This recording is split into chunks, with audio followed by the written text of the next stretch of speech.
Salut Steph, Salut Ado, ça va? ça va et toi? Ouais, super. Ouais. Bienvenue dans The Secret of Bond. Ah, je suis ravi d'être parmi toi et j'adore le violet, sache-le. Le violet, c'est incroyable, toutes ces roses, toute cette déco, ces petites bougies violettes. On ne peut être que bien avec toi. Merci, C'est apaisant. merci. D'ailleurs, j'ai décidé de relooker l'empreinte.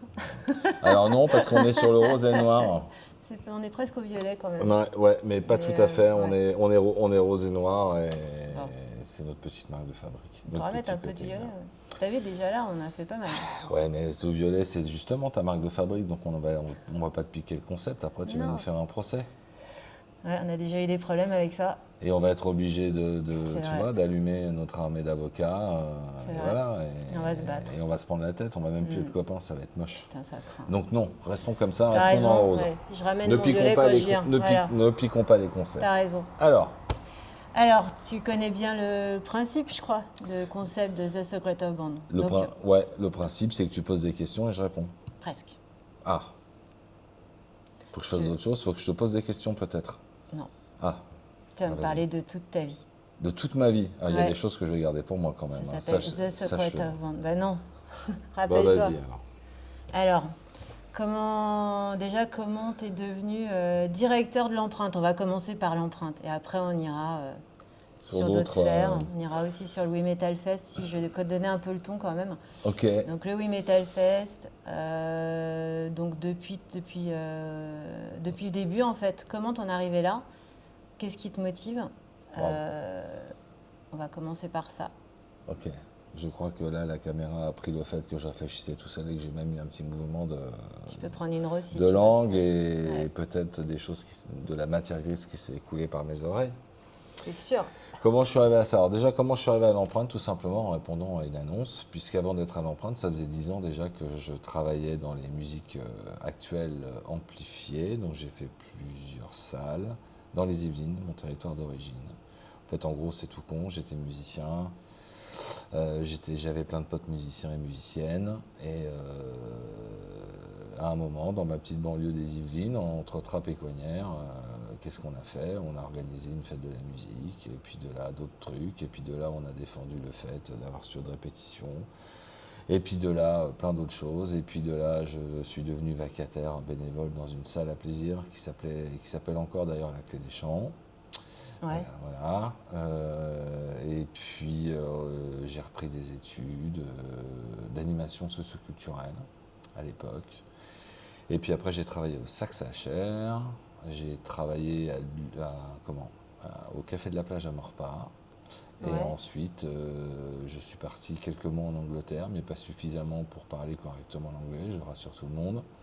Et donc je suis revenu en France pour prendre un poste à Rambouillet, pour être responsable du secteur musique amplifiée, musique actuelle de l'usine à Chapois à Rambouillet. Voilà. Et j'y suis resté 7 ans, où on a fait plein de trucs. Et puis j'avais envie de changer, j'avais envie aussi d'arriver dans un lieu plus récent, complètement consacré aux pratiques, à la diffusion et à la création. Ouais. Et donc j'ai répondu à une annonce. Et Voilà. tu t'es retrouvé là. C'est ça. Et ça fait maintenant une petite paire d'années puisque je suis directeur de l'empreinte depuis septembre 2024.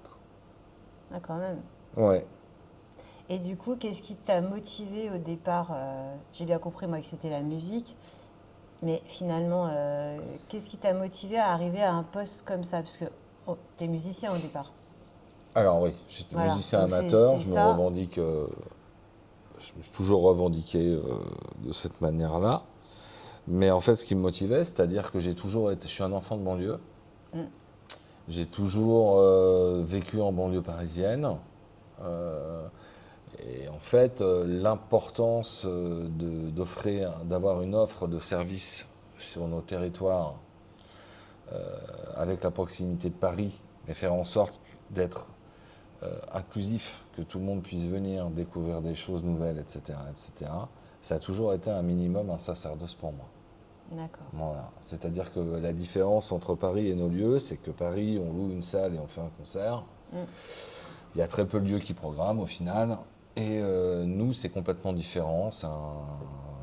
Nos type de structure qu'on appelle maintenant, pour les plus aisés, SMAC, scène de musique actuelle. Eh ben, on est des lieux où on a un projet artistique global, où on travaille sur la pratique amateur, l'accompagnement artistique jusqu'à la professionnalisation. On fait des actions culturelles, on fait de la diffusion très régulière, etc., etc. Bref, on a un tout, mais en tout cas, mon rôle à moi, c'est d'être le directeur artistique de l'ensemble du projet Ouais. et d'être le garant de ce projet. Donc je travaille avec plein de gens compétents qui vont proposer des choses. Il y a des choses que je programme, il y a des choses que d'autres programment, Alors parce qu'on ne peut pas être justement, spécialiste de avec tout. qui tu travailles? Parce que ça, personne ne sait en fait. Comment ça se C'est-à-dire, passe quand tu es une SMAC et que tu dois programmer des groupes comment ça s'organise?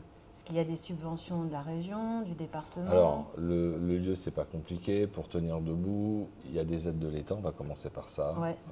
Alors déjà, non. Le lieu, il est porté par notre communauté d'agglomération, la communauté d'agglomération de Grand Paris Sud, Ouais. qui réunit 23 communes, 350 000 habitants, et qui est située sur deux départements, l'Essonne, une partie de l'Essonne et une partie de la Seine-et-Marne. Donc c'est un truc énorme. Ouais. Donc voilà, ça c'est la première chose. Ouais. C'est le C'est socle. comme ça que ça tient en fait. C'est le socle. Ok. Après, on a des recettes directes de tout à chacun, les entrées billetterie, le bar, les locations de studios et autres, ou de résidence, ça peut arriver.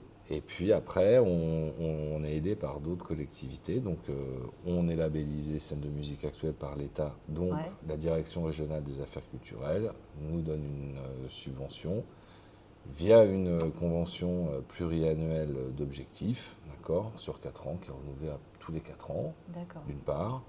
D'autre part, on a des aides du département, donc on a une aide au fonctionnement, au projet du département de Seine-et-Marne. Mhm. Et puis ensuite, on a une aide de la région. Ensuite, on a un peu de sous du CNM, on a un peu de sous de la SACEM. Donc c'est un peu toute cette mixture de financement qui nous permet de faire ce qu'on fait, puisque si tu veux, à chaque fois que j'ouvre les portes ici, quelque part, c'est comme si je subventionnais à 50% les entrées. Ouais. Alors, c'est pas sur chaque date, mais Ouais. c'est sur l'ensemble des dates qu'on peut faire. Et là, je ne parle que de la diffusion. Ouais, ouais. Médiation, action culturelle, bien entendu, c'est complètement déficitaire. Ouais. La pratique amateur, c'est complètement déficitaire. Il y a plein de choses qui sont complètement déficitaires. Notre rôle, c'est de faire en sorte que les gens soient heureux de vivre où ils vivent. Ouais. Et que les gens qui ont envie de pratiquer puissent trouver un endroit où les gens sont compétents pour les accueillir et avec des conditions techniques et matérielles qui sont en lien avec leur pratique, tu vois. Ouais. Ouais. Ouais. Et puis ensuite, créer un vivier, c'est-à-dire qu'avant que les gens finissent entre guillemets, connus, à tourner partout, etc., en général, ils ont besoin quand même de ces endroits-là, à un moment, pour les aider à créer leur répertoire, travailler la scène, etc., etc., etc. Voilà. Ouais, donc ça veut dire qu'à l'empreinte, il y a des gens compétents, moi je le sais, mais il y a des gens compétents qui vont aussi accompagner les musiciens Oui, pour justement développer leur pratique artistique. oui, on a quelqu'un qui gère et la programmation et qui est chargé de ce qu'on appelle de l'accompagnement artistique. Voilà. C'est-à-dire, c'est un peu comme si on était les managers de services publics. Il aime à le dire lui aussi, c'est pour ça que je le dis, parce que je trouve que la définition est très belle. Ouais. C'est-à-dire qu'à un moment, on est avant tout service public. On se considère d'intérêt général. Alors ça paraît un peu fou peut-être de dire ça dans un contexte de concert et d'activité plaisir, mais pas du tout. Non, C'est-à-dire qu'aujourd'hui, en plus, le spectacle vivant, les choses connues dans notre domaine, on n'est plus sur une musique populaire. Je vais le dire très clair, quand il y a des places qui sont à 90, 150 euros, 200, 500 euros, bref, quand tu veux prendre une place de Céline Dion, on est d'accord que c'est une artiste populaire. Ouais. Il n'y a rien de populaire à claquer 250 balles dans une place de spectacle. On est Tu comprends? d'accord. Ouais. Donc nous, notre rôle, c'est d'être sur, bien sûr, la salle, j'aurais pu commencer par ça, la salle de diffusion, elle fait 400 places. Donc forcément, on ne fait pas la même chose dans une salle de 400 places que ce qu'on peut faire dans une U Arena ou je sais pas quoi. Ouais. Donc forcément, on s'adresse déjà à des artistes qui sont d'un niveau intermédiaire et dont les jauges et dont la fréquentation peut correspondre au mieux à ce qu'on peut proposer. Voilà. Ok. Mais c'est surtout une mission de découverte, de développement, de renouvellement de la scène, et puis d'animation culturelle collective sur un territoire donné. Ouais. Donc, on parlait de Grand Paris Sud, hein, puisque l'empreinte est un équipement de Grand Paris Sud. On est situé à Savigny-Temple. Savigny-Temple, c'est à une station de RER. Ok, tu passes une station de RER et après, tu es dans une autre agglo qui s'appelle la communauté d'agglo de Melun-Val-de-Seine. Ouais, Donc d'accord. forcément, je vais parler commercial, mais notre bassin de chalandise, elle est aussi pour les gens qui vivent, entre guillemets, enfin qui vivent tout simplement à côté. Ouais. Donc on est plus proche, par exemple, on est plus lié par rapport à la route, au bus, à la facilité de déplacement, au train, etc. On est plus facilement lié, quelque part, à ce bassin de population qui est mixte, entre anciennement Sénart et l'agglo de Melun-Val-de-Seine, que par exemple les gens qui vivent de l'autre côté d'Evry, où il faut faire 2 trains, etc. Mais n'empêche que les gens se déplacent, et d'être aujourd'hui sur Grand Paris Sud depuis 2018 fait que c'est comme si les frontières s'étaient déplacées, et moi je crois beaucoup à ça aujourd'hui, quelque part, que cette nouvelle entité, entre guillemets, administrative, qui s'est développée sur des bassins de population différents, font en sorte aussi de générer d'autres circulations des publics, d'autres rencontres qu'on n'aurait pas pu imaginer, d'autres travaux de coopération aussi avec d'autres lieux. Voilà. Donc c'est assez fou, mais on brasse large, très large. C'est plutôt bien. Bah oui, et puis après, nous on est la dernière SMAC avant, limite le Silex à Auxerre, quoi, tu vois. Ouais. Donc après, tu vas un peu plus loin que Fontainebleau, parce qu'on bien sûr, on a beaucoup de gens qui viennent aussi du bassin de Fontainebleau, mais on a des gens qui viennent de Cœur-d'Essonne, donc c'est, tu vois. Et après, on a aussi des gens qui viennent de Lyon et du Loiret, parce que sinon, il faut qu'ils aillent à Orléans, il faut qu'ils aillent à Auxerre, tu vois. Ouais, finalement ici. Il y a Orléans, Auxerre et nous, en SMAC, je parle. Ouais. Ok. C'est-à-dire qu'après, tu passes sur des équipements un peu plus balèzes de type Zénith de province, dans les villes que j'ai citées d'ailleurs, je parle surtout d'Orléans. Et voilà, c'est un autre. C'est pas le même état d'esprit, puisque ici, c'est quand même. Moi, je viens souvent quand même, et c'est familial. Tout le monde se connaît, finalement. Cette structure. Moi, ce que je vois depuis le temps que je viens, c'est que ça crée du lien, tu vois. On est sur le même truc. De toute façon, moi, ce que je fais, c'est créer du lien. Et c'est comme ça même qu'on s'est rencontrés. C'est pour créer du lien au départ. Donc ici, c'est quand même quelque chose qui est super... c'est la force de l'empreinte. Parce que si tu crées pas... Moi, je sais que je viens parce que je connais des gens. Et qu'il y a plein de gens qui me disent « Ouais, tiens, il y a ça à l'empreinte et tout ». Donc c'est quand même là où ça change des Zénith ou des Bercy où c'est complètement impersonnel. Où là, ici, on se retrouve quand même à la maison. Et... Il est évident, on a 350 abonnés. Pour une SMAC de notre taille, c'est quand même chouette.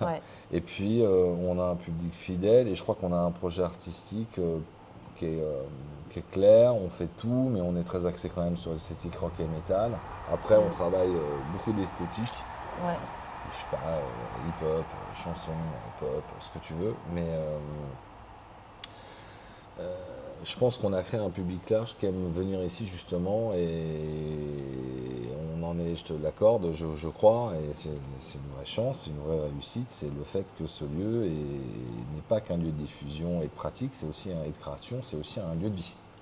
Et ce lieu de vie, je pense que dans les années à venir, on va essayer de développer cette partie-là avec nos beaux extérieurs et tout ça, de voir comment travailler autour de tout ça pour avoir encore plus cet aspect-là, qui me semble fondamental, parce que pareil, des lieux de vie, des lieux de rencontre sur nos territoires de banlieue, il n'y en a pas tant que ça. On a des choses, le stock à Nancy pour ne citer que, qui font un travail extraordinaire, mais sinon, on n'a pas véritablement de lieu comme ça, un peu atypique, un peu alternatif, où la création est à l'honneur. Il n'y en a pas tant que ça. Voilà. Et puis après, on bosse localement avec énormément de lycées, collèges, maisons de quartier, etc. J'en passais des meilleurs, des CATTP, enfin bon, on fait tout un travail aussi peut-être plus invisible et qui est tout aussi important pour nous, en tout cas, c'est le travail sur les publics, on va dire, éloignés, qui n'ont pas encore l'habitude de fréquenter ce type de lieu d'une part, et puis d'autre part, les publics empêchés qui ne sont pas forcément autonomes Ouais. pour aller voir du spectacle vivant régulièrement, voilà, comme ils le souhaiteraient. Donc ça aussi, c'est quelque chose qui fait partie de notre ADN. Mais le lieu de vie fait vraiment partie de notre ADN.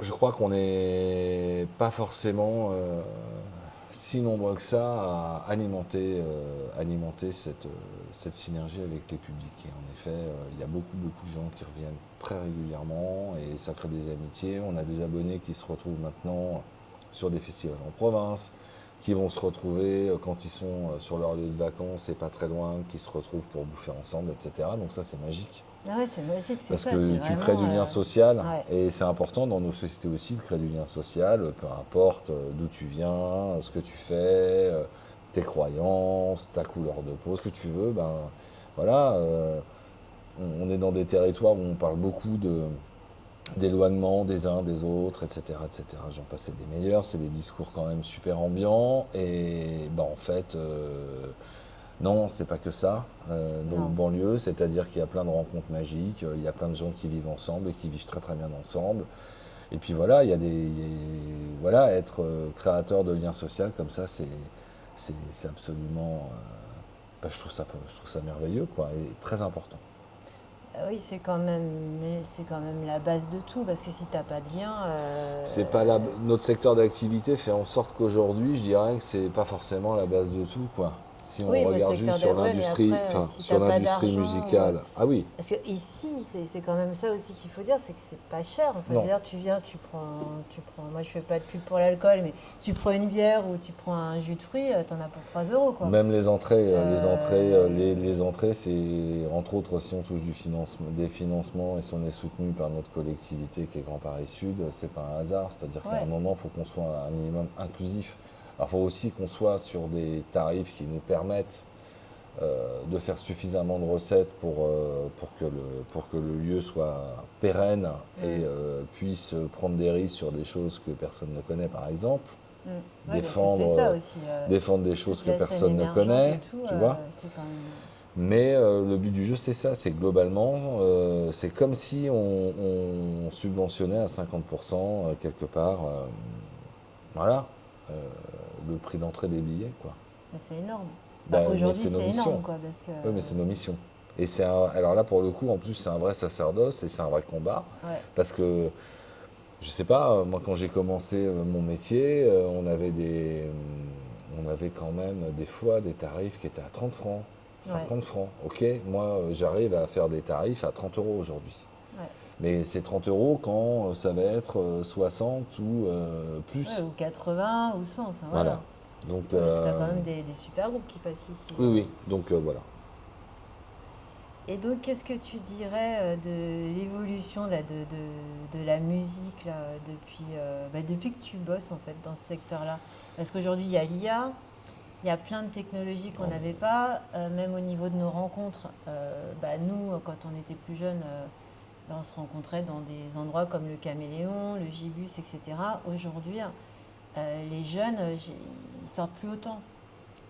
Donc ça, l'empreinte, c'est un Alors, des biais en fait où je me dis où les jeunes peuvent se retrouver, mais finalement la musique là-dedans, enfin, qu'est-ce que tu penses de l'évolution de la musique? Parce qu'avant on se retrouvait, on répétait ensemble. Aujourd'hui on est derrière un ordinateur alors, pour et moi, on se retrouve alors comment? il y a deux choses. Sur les pratiques des jeunes, etc. Donc il y a pas mal d'études qui sortent régulièrement.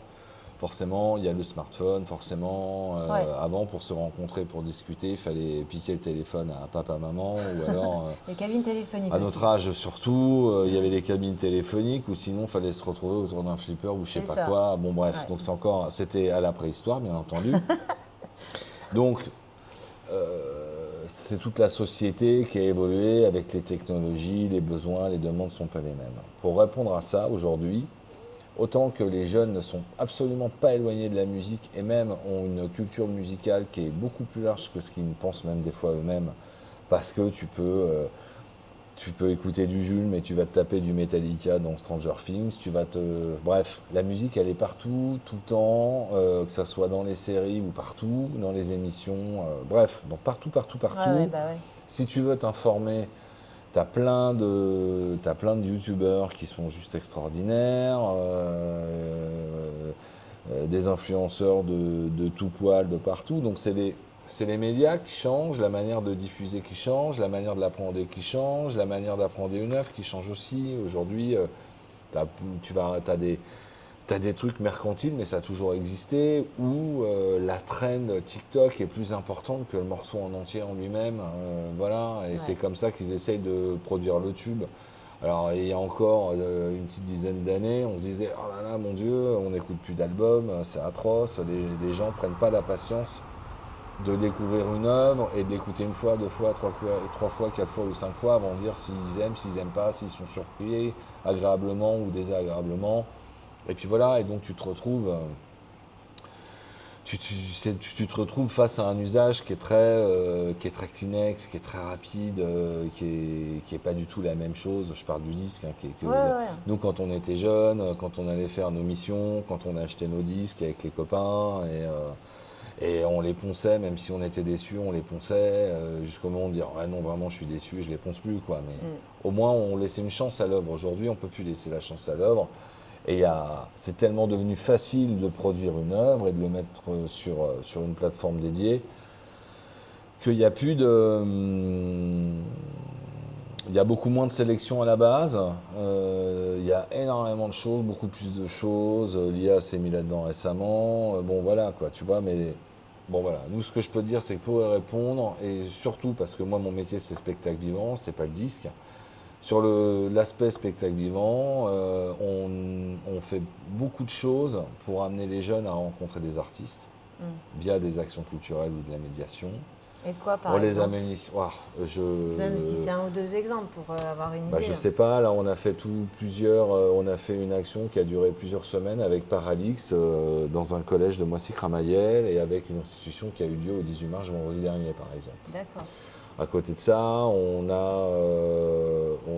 est partenaire d'un tremplin qui s'appelle le tremplin #77, où on a une artiste qui est issue de Savigny, qui s'appelle Cassili. On en parlait tout à l'heure. Et elle, qui est dans notre dispositif d'accompagnement de formation qui s'appelle le FOG, mais en plus elle a reçu le premier prix SACEM là, suite à ce tremplin de Seine-et-Marne.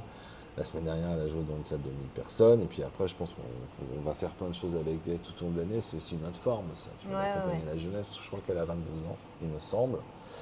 Et puis après, non, il y a plein de choses. On fait des visites guidées, on fait des ateliers sur place, on fait plein de trucs.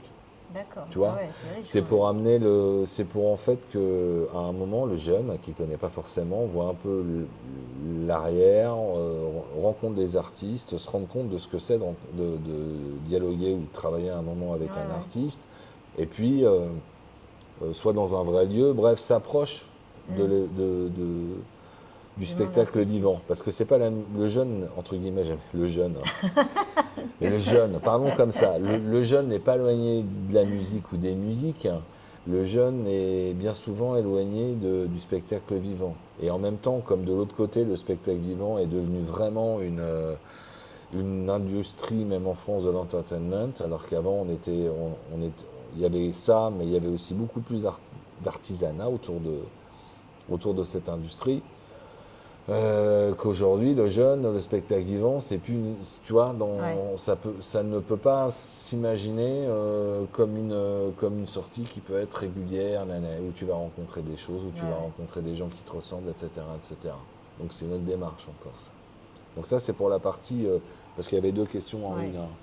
Et après, concernant l'évolution de la musique, depuis plus de 30 ans que je fais ce métier, je pense qu'on est un secteur d'activité quand même qui a vécu des révolutions super violentes euh, à plusieurs niveaux.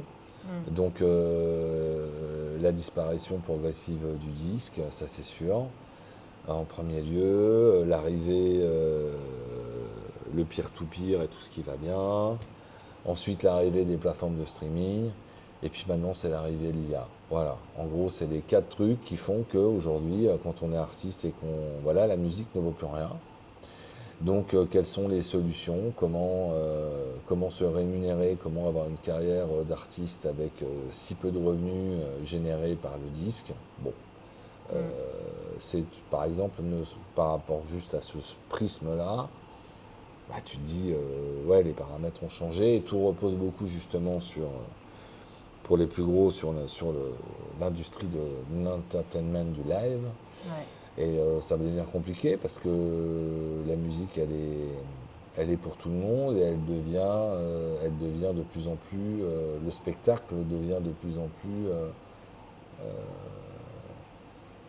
comment je dirais, inaccessible au plus grand nombre.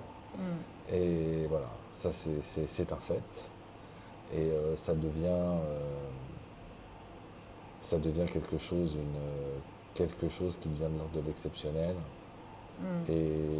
Et même si on est là à faire des entrées pas chères, etc., bah, le jour où tu vas prendre une place de concert à 150 euros sur tel mois et que tu as des revenus moyens, et bah, même s'il y a un truc qui t'intéresse à l'empreinte, tu sais que c'est une soirée qui va te coûter peut-être 30 euros, mais tu vas te dire, ah bah, c'est bon, à 150 euros pour un concert qui a lieu dans un an et demi des fois. Hein. Ouais, c'est Mais ça. donc, Ouais. c'est-à-dire que la grande différence, elle est là aussi, c'est que tu prends tes places 6 mois, un an à l'avance. Et que voilà, et ça génère un surcoût financier dans tes loisirs, dans tes budgets, qui font que tu as des choix à faire, des choix à faire pour des fois des dates qui vont se passer un an après. Mais bon, je pourrais en parler des heures, donc ça sert à rien. Il y a plein de choses il y a plein de choses qui existent, mais en tout cas, oui, on a vécu de plusieurs révolutions, en fait, qui sont violentes. Pour les artistes, j'entends. Mais pour les artistes, mais pour les publics aussi, pour le coup. C'est ça. Et depuis l'arrivée de l'IA, tu vois une différence ou pas du tout, toi? Parce que là, ça fait quand même un an ou deux où je trouve qu'il y a de plus en plus d'IA. D'ailleurs, même moi, je me suis fait avoir. J'écoutais un morceau et j'ai dit, tiens, c'est quoi? Et en fait, c'était de l'IA. C'est une catastrophe, en fait, l'une des activités les plus rémunératrices aujourd'hui pour un artiste qui est auteur-compositeur, en dehors du fait d'avoir son projet avec son groupe ou tout seul ou je ne sais quoi, Ouais. c'est quand même d'arriver voilà, à faire de la musique, de pub, de l'habillage, ce genre de choses, parce que c'est l'un des rares trucs qui reste rémunérateur. Et je Ouais. me dis, l'arrivée de l'IA, en dehors du fait que tu as des pseudo-tubes qui sont faits avec des machines, accompagnés de quelqu'un, mais globalement quand même avec des machines, c'est une révolution qui est grave, enfin, voilà, que je trouve problématique dans le sens où, autant que pour des tâches compliquées, répétitives,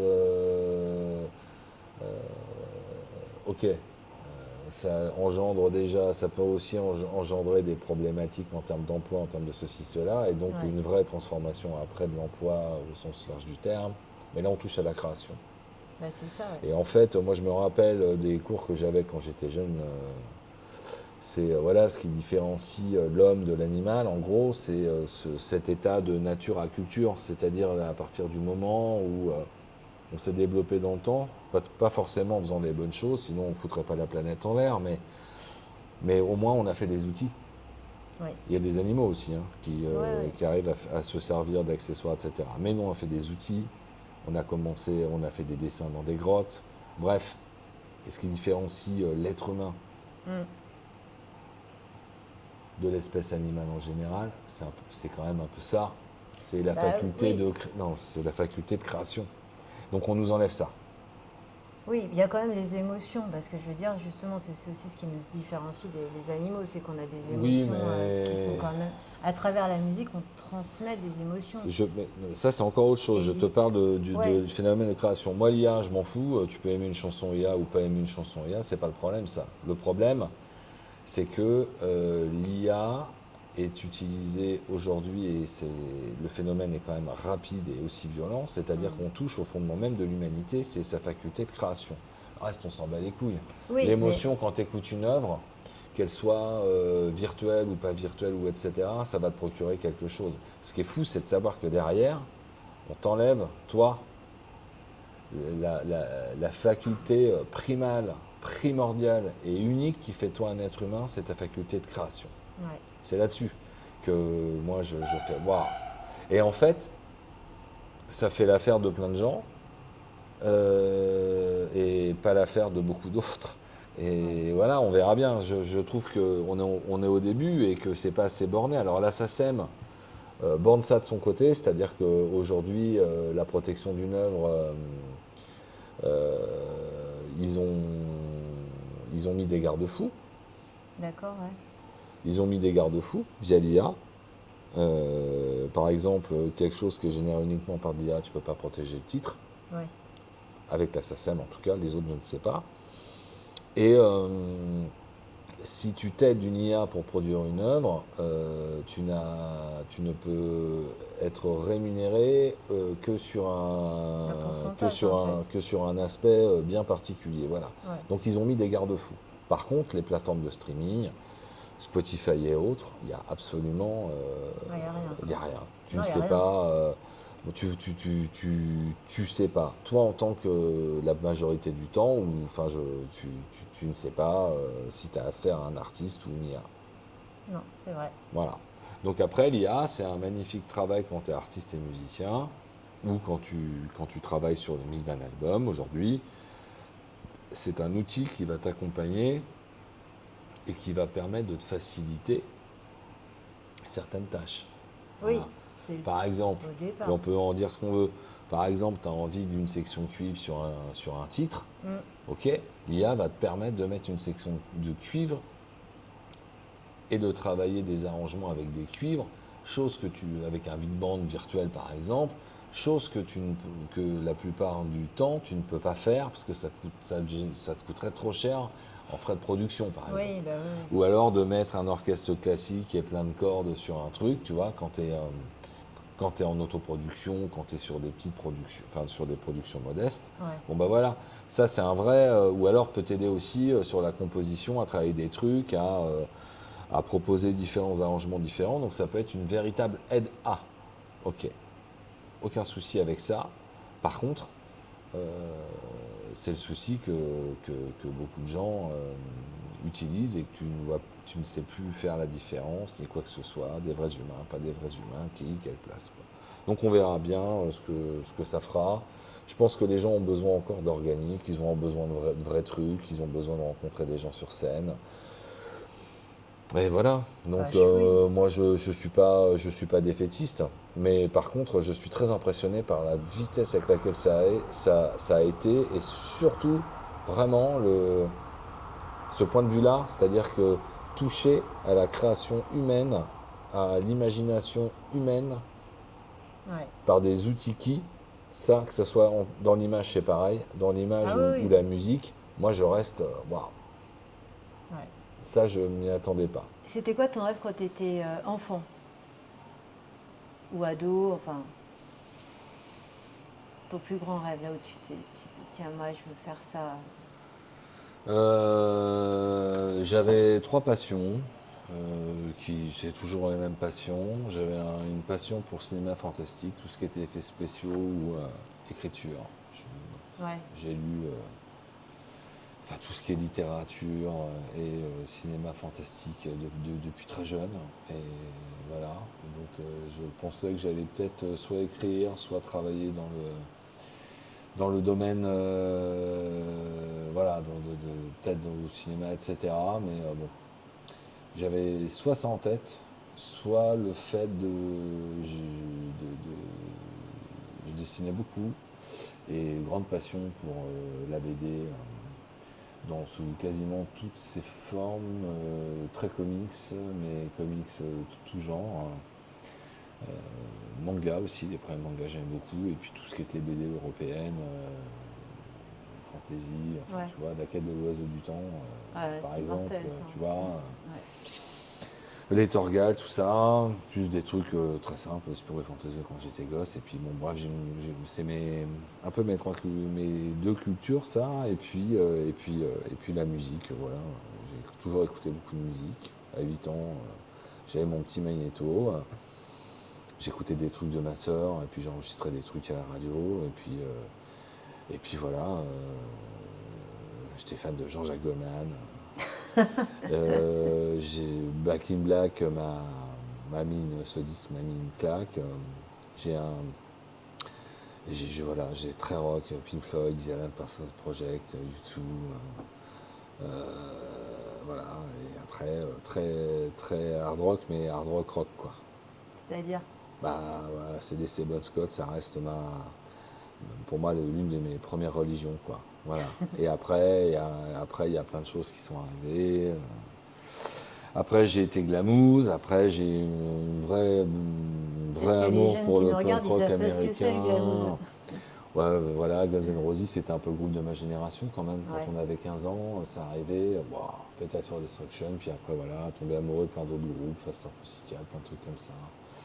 En métal, plein de choses aussi. J'ai adoré Sepultura, mais je suis un grand fan de Metallica, enfin, vieux trucs, et après tout ce qui va 90, néo metal, etc., etc. J'adore aussi. J'ai adoré le punk rock américain.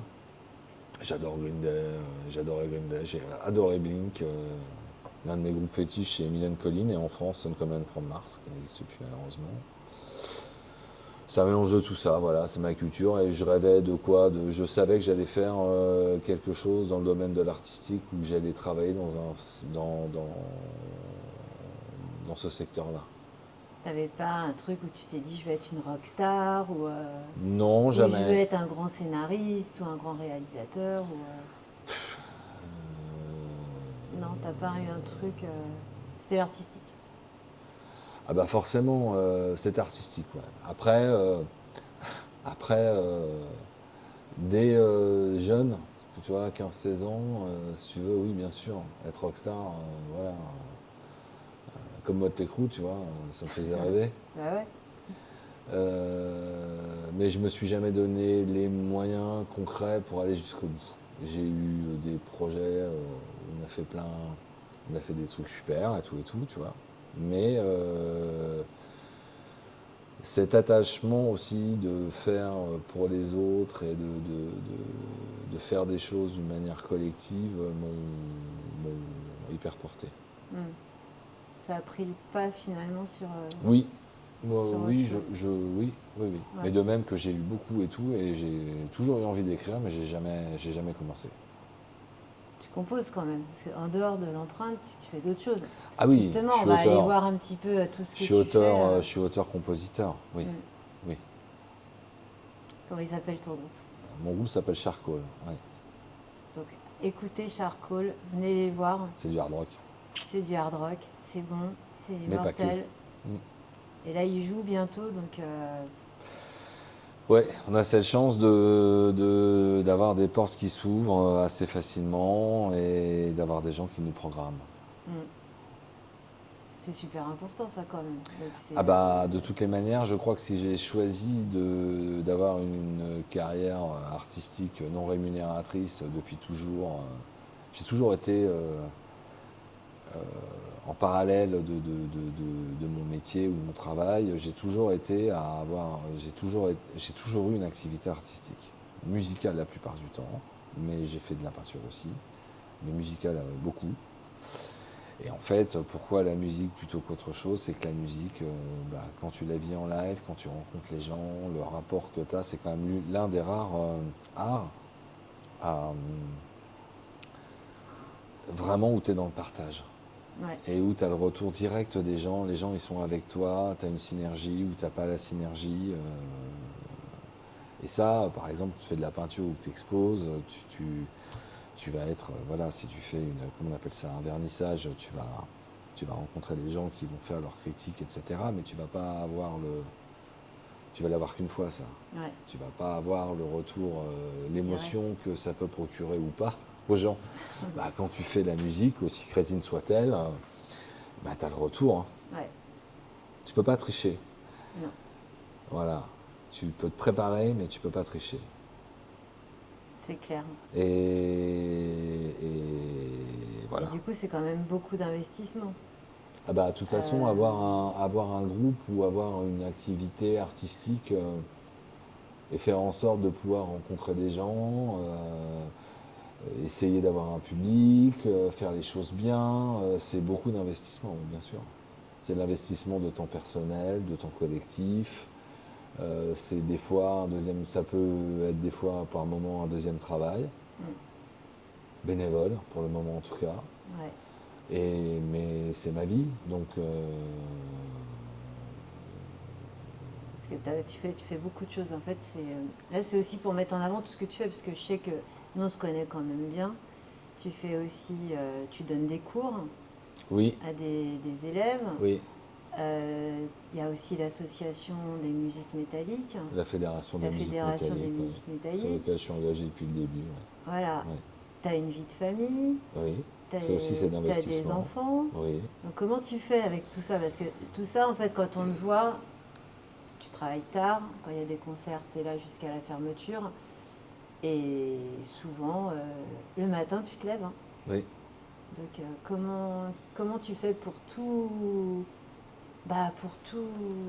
tout bien agencer, que tout se passe bien? Parce que ça, c'est quand même, on n'en parle jamais, mais finalement, quand tu fais de la musique, quand tu es dans des métiers artistiques, ça met quand même le bazar. Parce que finalement, quand tu es passionné, il faut pouvoir après trouver des compromis, s'organiser, que ta compagne ou ton compagnon soit OK, que tu arrives aussi à t'occuper de tes gamins, enfin bref. Tout ça, nous on le sait que c'est pas facile. Mais par exemple, si tu as des gens on se dit, nous, on peut tout faire, OK. Mais là, s'il y a des gens qui nous écoutent, très souvent, les gens, moi, quand je les écoute, ils me disent non, mais ça, c'est pas possible. Tout est possible. Donc, toi, tu as un exemple aussi. Toi, tu pourrais donner peut-être qu'est-ce qui te tient, comment tu fais pour tout mener de front, en fait, et sans craquer. Parce que. Bah, je m'accorde des pauses, je m'accorde des moments à moi, et puis en fait, c'est la passion, c'est-à-dire que je suis passionné par mon activité artistique, je suis passionné par mon métier, je suis passionné par ma famille, j'ai une femme extraordinaire, des enfants, des filles, j'ai que des filles, qui font voilà, qui sont pareils, voilà, extraordinaires, je les aime fort, et en fait, à partir du moment où je suis un homme plutôt chanceux et comblé, puisque c'est la passion qui te porte en fait. Et la passion, elle te porte aussi. La passion ne fait pas tout, il faut savoir aussi la canaliser. C'est-à-dire être froid dans la passion. Faut aussi savoir être froid ou entretenir cette passion à tous les niveaux, hein. Ouais. Je pense que je serais incapable de subir certaines choses, même dans mon travail, ou de devoir gérer certains trucs tout le temps, tout le temps, tout le temps. Si j'avais pas la passion, si j'avais plus la passion, franchement, je crois que je serais encore en capacité de faire mon métier parce qu'il faut bien manger, mais je le ferais mal, je le ferais sans envie. Tu peux pas faire ça sans envie. Et l'artistique c'est pareil. Il y a des moments, tu as la passion, il faut la canaliser parce que tu peux être des fois face à certaines situations d'écriture, d'arrangement, de comment on fait quoi à tel moment, des choses où tu dois canaliser cette passion pour réfléchir à ce que tu fais, ce que tu attends, ce qu'on attend collectivement, etc., avec tes partenaires. Bref, tu as des moments où tu dois canaliser ça. Et puis, je veux dire, une vie de couple, c'est un peu pareil, quoi. De temps en temps, il faut savoir aussi penser à l'autre, faut savoir l'entretenir, cette passion, faut savoir gérer un équilibre, et voilà. Et il faut être bien accompagné, voilà, dans son quotidien. Donc c'est un peu toutes ces petites pièces. Et quant à la Fédération des musiques métalliques, en fait, je ne fais pas grand-chose. On se fait une réunion hebdomadaire avec Pascal Gueug qui est le directeur et qui a l'initiative de cette fédération. Le but étant de développer toute cette culture métal auprès je dirais, de nos instances, de la faire connaître aussi au grand public, faire des choses qu'on ne croyait pas possibles, être aidé dans bien des domaines. Là, on a lancé quelque chose qui s'appelle Connexion, où le but étant de mettre le maximum de festivals en lien pour échanger sur plein de sujets et pour que chacun réussisse, parce que je rappelle que quand même, quand on est un groupe de métal en France ou de hard rock ou de ce que tu veux, dès qu'on met un peu de disto, et il est très très compliqué de pouvoir se développer via le live si si tous ces festivals modestes, tous ces passionnés qu'il y a aussi dans les médias, puisqu'en termes de médias, il n'existe quand même pas grand-chose par rapport à ces esthétiques-là. Donc s'il n'y avait pas tous ces médias qui étaient la plupart du temps bénévoles et tenus par des bénévoles, n'étaient pas là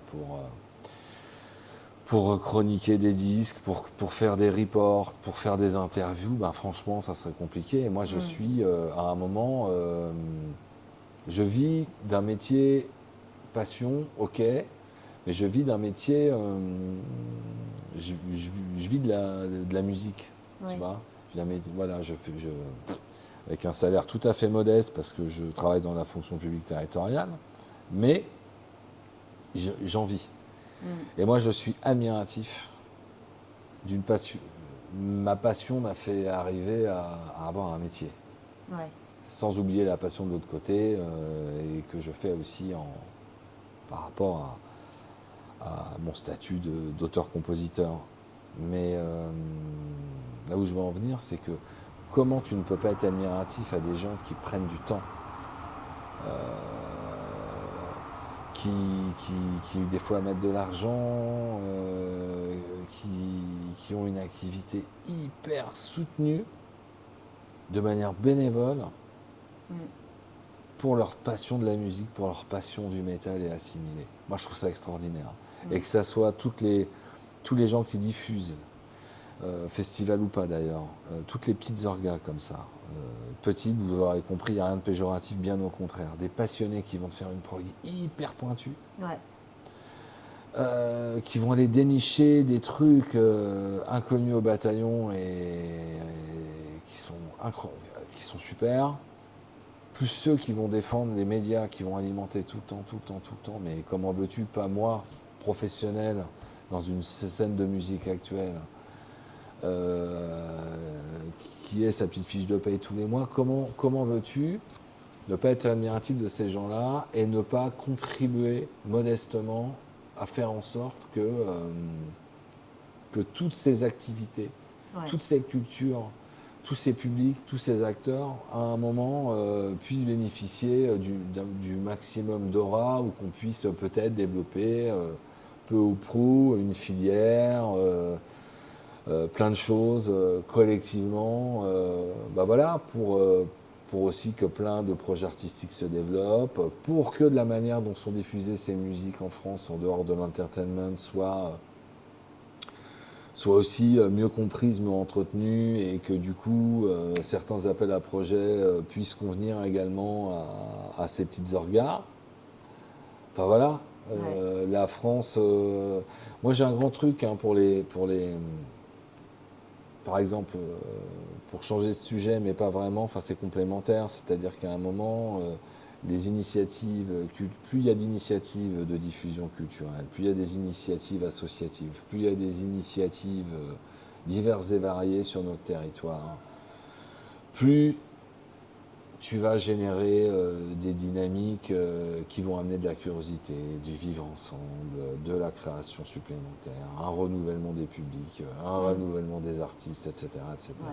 Et ça, je trouve que les gens qui travaillent autour du métal, sont quand même, la majorité des acteurs participent à ça. Et on se retrouve face aussi à des financements publics qui se raréfient, où il y a beaucoup moins de saupoudrage, et où les mêmes personnes sont en manque de moyens et aussi peuvent se confronter des fois à l'industrie musicale qui n'est pas là, et c'est normal, qui n'est pas là pour faire des gestes forcément, comment je dirais, altruistes, mais qui sont là pour faire le maximum de bénéfices, comme n'importe quelle entreprise économique qui veut faire du chiffre, et puis voilà. Donc on joue sur t'as ça d'un côté, donc il faut œuvrer pour ça un minimum, c'est ce qu'on fait avec la Fédération des musiques métalliques. Et de l'autre côté, on travaille avec des gros producteurs, Live Nation et d'autres, qui nous ont, certains qui nous permettent et avec lesquels on construit un projet qui est formidable, qui s'appelle Road to Midem, qui est un tremplin, qui se fait en lien aussi avec certaines SMAC, d'autres diffuseurs au niveau national, Et voilà, qui va nous permettre de faire aussi de la formation, de l'accompagnement artistique sur un projet, les projets avant, etc. Et qui surtout met en valeur un projet qui n'aura peut-être pas été mis en valeur à l'instant T. Et ça, c'est un vrai travail collaboratif avec une grosse prod, comme quoi ça existe. Et Oui, donc, bah, moi, c'est il faut pas, par exemple, confronter l'un et l'autre. On vit dans un écosystème riche de toutes ces différences. Et de l'autre côté, avec d'autres, on organise les foudres. Oui, c'est Donc, génial ça. il y a la deuxième édition, pareil. Donc, c'est mettre à l'honneur des projets, avoir une cérémonie entre guillemets officielle qui soit relayée. Et plus ces choses-là, un côté, plus on travaillera le fond et la forme, ce qui est visible et l'invisible, plus je pense qu'on peut alimenter tout ce terreau culturel qui est juste incroyable et impressionnant. Voilà, c'est tout. Donc forcément, quand Pascal m'a demandé dès le départ de faire partie du bureau, puis ensuite là cette année d'en prendre la présidence, j'ai dit ok quoi. Mais c'est lui qui fait le maximum, c'est lui qui fait tout le boulot. Nous on est là pour l'aider, on est là pour réunionner, on est là pour créer de la dynamique. Mais donc c'est un vrai travail collectif. Mais Pascal fait un travail fabuleux. Et voilà. Et donc m'engager à titre personnel, du coup bénévole, dans ce beau projet qu'est la Fédération des musiques métalliques, et ben, ça avait un sens pour moi. Voilà. Bah, c'est beau, franchement. Ouais, c'est beau. Alors beau. on verra, je ne sais pas combien de temps je resterai à la présidence ou je ne sais pas, parce que je fais quand même beaucoup de choses en ce moment et tout ça. C'est ça. Voilà, on verra. Voilà. Mon métier, c'est l'empreinte. Ma vie, c'est aussi charcoal, Ouais. parce que j'ai toujours été artiste et musicien. Et puis, eh ben, aider à des dynamiques fédérales ou associatives. Je l'ai fait plusieurs fois. J'ai été au RIF, etc. Bref. Et puis tu me parlais aussi de donner des cours. Oui, je donne quelques cours de temps en temps. Je fais sur des petits volumes de manière un peu ponctuelle, mais je le fais parce que j'estime que c'est important à mon âge, même la transmission. J'ai eu l'opportunité de le faire et je trouve que c'est important de transmettre. Ouais. Voilà, parce que tu transmets ton expérience professionnelle, tu transmets plein de choses, mais tu transmets aussi des valeurs, tu transmets de l'histoire. C'est-à-dire que faut sans cesse se renouveler, mais il faut jamais oublier d'où on vient. C'est ça. Voilà. Et du Et coup, les jeunes générations, des fois, oublient un peu, et c'est ouais. normal. Et le fait que toi, tu interviennes comme ça, c'est vraiment un plus, quoi. En tout cas, moi, c'est une vraie. À un moment, ça s'est révélé être un vrai besoin auquel j'aurais pas pensé, mais ouais. Ah, c'est cool. Franchement, C'est normal. Puis c'est pareil, c'est un rôle à un moment d'être là pour les nouvelles générations. Tu peux pas, tu vois, on parlait tout à l'heure de développer des nouveaux publics, de l'évolution de la musique, comment ça se passe, les jeunes, blablabla, blablabla. Les jeunes sont formidables, tu vois. Ah oui, oui. Et en fait, si tu veux, à un moment, tu peux pas parler des publics sans omettre le fait de ceux qui veulent travailler, tu vois, dans ces milieux professionnels et te dire à un moment, mais si je fais ça pour l'empreinte, pour le projet artistique, à un moment, j'ai pas ma responsabilité, moi aussi, Bah, si. de le faire C'est pour les futures générations qui vont travailler dans notre domaine. Sans compter que ces jeunes-là ont souvent aussi bien des choses à nous apporter qui sont pas anodines. Oui, ça va dans les deux sens, de toute Voilà. façon, ça, c'est clair. Par exemple, pour utiliser Canva, moi je suis une merde, mais eux ils sont très très forts, tu vois, par exemple. Ouais. Ah oui, oui, ça marche vraiment dans Non, les je deux plaisante, sens. mais voilà. Mais la transmission, je pense, Ça fait est partie de très toi importante. aussi, parce que moi, quand je te regarde dans tout ce que tu fais, tu transmets tout le temps. Tu transmets, tu partages, tu prends le temps. Enfin, quand on voit, enfin après, même quand vous travaillez sur le We Metal Fest, moi je suis là depuis le début quand même, donc je vous observe et c'est vrai qu'il y a quand même un vrai... il s'est passé quelque chose au We Metal Fest, c'est pas... Le We Metal Fest, c'est une idée, c'est une belle idée. Ouais. Déjà, c'est génial parce que, alors je rappelle, donc l'empreinte dépend de Grand Paris Sud, mais Grand Paris Sud a une autre SMAC, une autre scène de musique actuelle qui s'appelle Le Plan, qui est à Ris-Orangis, Voilà. côté 91. Donc il y a une Ouais. SMAC sur chaque département, comme il y a aussi une scène nationale dans chaque département. Ouais. Voilà. Et donc forcément, on a du personnel de mutualisé, donc qui travaille dans les deux structures, et on a cette force et cette envie de coopérer ensemble. Et cette idée est venue de la part, de la part d'un certain monsieur Grégory Jurado, qui tenait l'intérim du plan à un moment où le plan se situait entre deux directions. Sachant notre projet artistique et sachant, nous connaissons, on se connaît depuis des années, Greg et moi, et ben voilà, bim.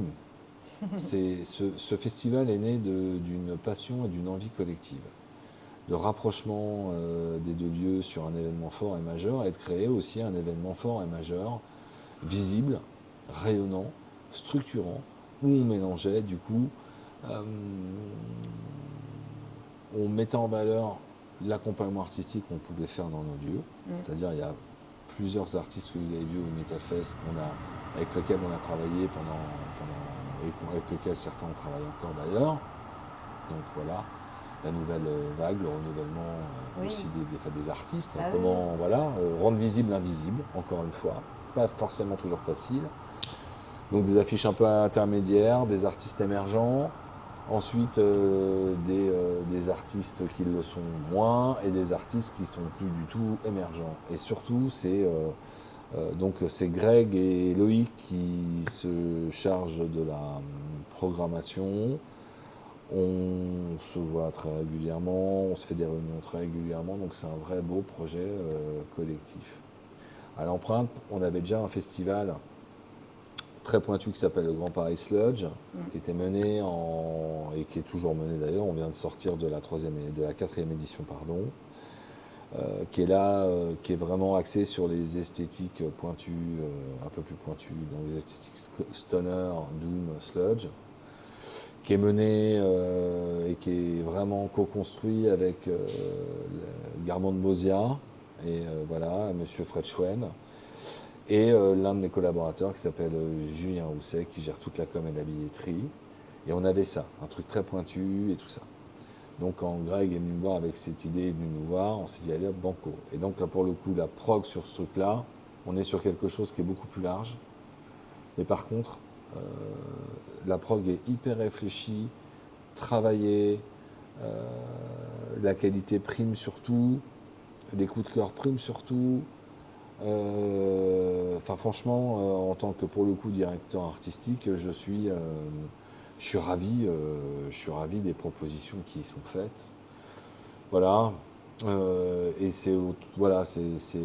du coup c'est ce qui nous manquait au final, et on en a fait, je crois, un événement fort et qui est hyper appréciable. Et puis il y a du lien entre les artistes. Il y a du lien entre nous, il y a... Enfin voilà, c'est une vraie réussite, quoi. Et ça contribue au rayonnement aussi de Grand Paris Sud. Aux moyens qui sont mis sur la culture, à l'ouverture d'esprit aussi qui est mis sur la culture. Parce que certains pourraient dire, oulala, toujours à bosser sur ces esthétiques-là, blablabla. Et non, nos élus ont conscience de la richesse de nos projets et de leur force. Et du fait que du coup ça permet aussi à l'équipement, aux équipements de rayonner très largement. Et de valoriser un peu aussi l'image d'une collectivité telle que la nôtre. Mais c'est un très beau projet. Mais c'est un projet de passionné. Oui, mais c'est ça. Avec Greg, on part ensemble là au Hellfest. On va rencontrer tout le monde, on va voir plein de choses, on va se confronter. Loïc et Julien vont sur d'autres choses. On va faire le Plein Air Fest avec qui on est partenaire aussi, avec lequel on fait. C'est un festival qui a lieu en banlieue de Lyon, avec qui on fait les warm-up depuis plusieurs années. Donc j'ai une partie de l'équipe qui va là-bas, une partie de l'équipe qui va à Bourlon. voilà. Ouais, vous Moi, je vais au répartissez, Hellfest, ouais. d'autres vont aller encore au Motocultor. Donc, tu vois, on est. Ouais. En fait, on fait pas semblant. Je crois que on Vous êtes fait. là, quoi. Vous bougez partout. Non, mais on fait pas semblant. Ouais. C'est-à-dire que on aime ce qu'on fait, on porte ça, on essaie d'être pointu. Des fois pas que. Et voilà. C'est énorme. On fait pas semblant. C'est énorme. C'est pas énorme, c'est nos métiers, c'est normal. C'est pareil, ce que je t'ai dit tout à l'heure, je pense que le métier que je fais et qu'on fait, pour qu'une équipe fonctionne et qu'un équipement comme le nôtre continue à être dynamique, à être force de proposition, à avoir des idées, des projets qui jaillissent sans arrêt, etc., il faut que derrière, il y ait des gens qui soient convaincus et qui soient Oui, oui. passionnés. Et c'est pour ça que je te dis, c'est quand même énorme. Parce que de ne pas lâcher comme ça fait quand même un moment hein, que ça tourne, tous ces festivals, tous ces projets, etc. Enfin, c'est Ah bah quand non, même et pas, puis, voilà, même si on est passionné, il y a des fois on peut s'épuiser. Là, non, ça s'épuise Non, non, non, pas, non, ça se renouvelle, c'est toujours chouette et c'est toujours Non, agréable. non, et le Grand Paris Sludge fonctionne. Je pense qu'à un moment, ça mettra le temps, mais je souhaite et on va tout faire pour que ça devienne un moment immanquable en Ile-de-France Ouais. pour ces esthétiques-là. Et on va tout faire pour y arriver. Et le We Metal Fest, on est sur quelque chose qui est un peu plus grand public, où il y en a pour tous les goûts. Donc forcément, c'est pas les mêmes. Voilà, on a des choses que tu vas revoir sur différents festivals, Oui. par exemple, mais pas que. Mais voilà, c'est l'assemblage de tout qui fait que c'est un événement. Puis bon, voilà. Et puis c'est tous ensemble, enfin voilà, c'est quand C'est même tout, deux voilà, smacks tous aussi, ensemble, voilà. Donc là, voilà, je dis rien pour le moment parce que, mais on va le faire évoluer dès l'année prochaine. On refera un The Secret of Bond l'année prochaine. Si tu veux. Ouais. Voilà. Et du coup, on va terminer. J'ai deux questions. Si tu devais donner un titre à ta vie, ce serait quoi? Un titre. Un titre à ta vie, ouais. Un titre de chanson, un titre de quoi? De film, Un titre de film. ouais.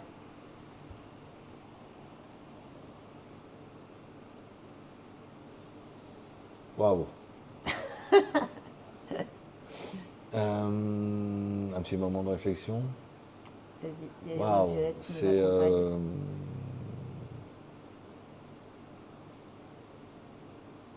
intègre et résilient. Ouais. Parce que je peux t'assurer qu'en 30 ans de carrière, il faut savoir aussi être résilient. Et c'est des vrais. Et quand je dis intègre, c'est que j'ai fait des choix de vie, j'ai fait des choix d'être là, de rester là à des moments où voilà. Mais et je sais pourquoi je le fais, quoi. Et c'est tout ce qui comptera. Je sais pas si ça va. C'est très bien. C'est pas ça qui va m'enrichir, mais par contre, oui, je crois que c'est. Ouais, ça serait un bon titre de film, ça. Ouais, Ou de chanson, remarque. ouais, t'as vu. J'ai dit quoi déjà? Intègre et résilient. Intègre et résilient. Pas comme ça, mais. Tu peux continuer à manger les dragons. Si, et là, par contre, je devrais faire un groupe de heavy metal, chanter ça. en français. Ouais. Mais je vais pas piquer ce que les copains font mieux que moi. Et j'ai un batteur qui vit à Impasse du Dragon. C'est Qui vrai aurait en voulu. plus. Ouais. C'est Attends, plutôt. voilà. Ouais, c'est vrai. Donc peut-être que Il y a peut-être un truc à un jour, creuser là. moi hein. aussi, j'irai chasser le dragon comme mes copains de sortilège. Hein. C'est clair. Et la dernière question, c'est qu'est-ce que tu aimerais laisser comme empreinte, tu vois, le jour où tu partiras dans 50 ans, quand tu seras plus là, qu'est-ce que tu aimerais que les gens gardent comme souvenir en fait? Ils se disent ah ouais, Steph, c'était ça. Ou Steph, il me laisse ça comme souvenir ou qu'est-ce que tu as envie de laisser, toi? Alors écoute, moi, j'ai pas un ego surdimensionné. Ce que j'aimerais surtout, c'est avoir tellement convaincu, moi, mon rêve absolu. Ouais. Alors déjà, c'est d'avoir d'avoir une jolie carrière avec mes camarades de Charcoal. Mais voilà. progressive. Mais surtout, je crois, ce que j'aimerais laisser, c'est avoir tellement convaincu au fil des années, c'est qu'à un moment, d'ici, avant de partir en retraite par exemple, d'ici une bonne dizaine d'années, c'est qu'un jour, il y a un gros lieu, Ouais. comme éventuellement il y a pu avoir avec le théâtre de Sénart, qui était Ouais. dans 2 lieux avant, qui est un gros lieu qui s'appelle l'Empreinte. Et franchement, qu'à un moment, si on parle de culture en banlieue ou de culture des musiques actuelles, musique amplifiée en banlieue, franchement, j'adorerais qu'il y ait un bouquin, tu vois, Ouais, ouais. avec plein de photos d'archives et tout, et qu'à un moment, si je pars ou si je meurs demain, ou que le projet s'arrête pour je ne sais quelle raison, parce qu'on n'est jamais à l'abri non plus. Alors déjà, c'est pas moi, hein, c'est moi et les autres, parce que Oui. les autres font beaucoup. Oui, oui. Donc on est une vraie équipe, mais ce qu'on porte depuis maintenant, certains depuis plus de 30 ans ici, en fait c'est inimaginable quand tu prends un peu de recul et un peu de hauteur sur le truc. Ah, c'est clair. Moi, quand j'ai des Américains qui débarquent, qui me disent ici, c'est le whisky à gogo français, par exemple, ça me fait marrer, tu vois, parce que bon, ceux qui sachant sauront peut-être, mais c'est une vraie, énorme. c'est une vraie. Là, pour le coup, ouais. Voilà. Après, non, on est juste un beau projet culturel en banlieue, voilà. Et on avait fondu plein de trucs avec notre âme, avec notre envie, avec notre passion, avec tout ça. Et c'est ce qui fait la différence. Mais j'adorerais ça un jour. Avoir un bouquin sur nous 30 ans, 35 ans, 40 ans de programmation ici. Tout ce qu'on a fait, tout ce qui a été fait, avec des images, tu vois, d'archives, des photos et des trucs, avec des petites anecdotes et tout, franchement, j'adorerais ça. Parce que je t'assure qu'on on mesure pas tout ce qui a pu être fait. Il faut le faire. Bah oui, Il faut le peut-être. faire. Donc voilà ce que j'aimerais laisser, c'est-à-dire que la banlieue, c'est chouette aussi. Ouais. Et que les gens sont... Moi, j'aime les gens.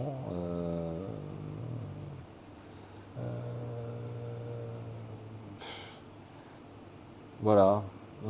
Ces lieux-là, ma plus grosse crainte, par contre, c'est qu'à un moment, ces lieux-là, un peu, je dirais, intermédiaires, disparaissent parce que les artistes intermédiaires n'auront même plus droit de citer quelque part. Ouais. Voilà, ça c'est ma crainte,